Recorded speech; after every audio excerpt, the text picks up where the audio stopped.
എല്ലാം പോയി. ഇനി എന്ത് ചെയ്യുന്നത് ഒരു പിടിയുമില്ല. പോയാലേ ശരിയായോ? ഇല്ല, ഒന്നും ശരിയായില്ല. ശരിയാവുന്ന ലക്ഷണവുമില്ല. എല്ലാം നിങ്ങളുടെ പലിശ പതിയല്ലേ കാരണം.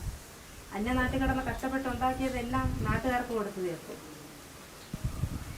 ഉണ്ടായിരുന്ന എല്ലാം വിറ്റ് തൊലച്ച് കൂട്ടുകാരുടെ സൊസൈറ്റിയിലും കൊണ്ടിട്ടു. ഇപ്പൊ സൊസൈറ്റിയില്ല, കൂട്ടുകാരനും ഇല്ല.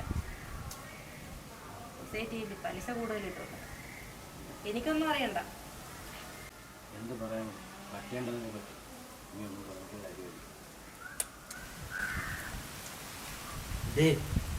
ഇനിയിപ്പോൾ ഒന്നും പറഞ്ഞിട്ട് കാര്യമില്ല. പറ്റേണ്ടതെല്ലാം പറ്റി, അത്രയേ ഉള്ളൂ.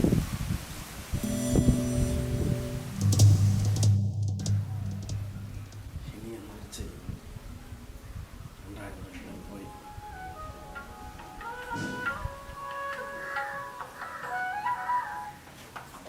മോളെ, ഇന്ന് ക്ലാസ്സില്ലായിരുന്നു അത്? നീ ഭക്ഷണം കഴിച്ചാ?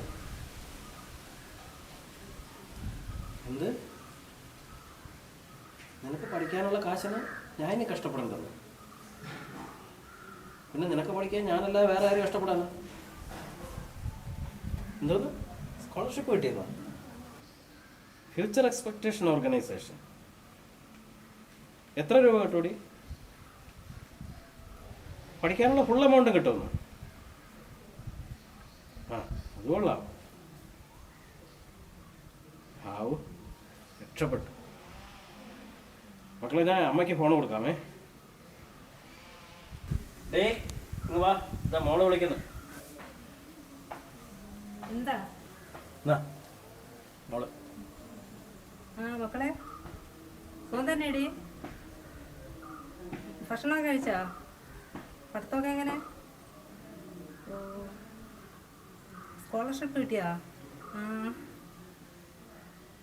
ഓ ശരി മക്കളെ, നന്നായി പഠിക്കണേ.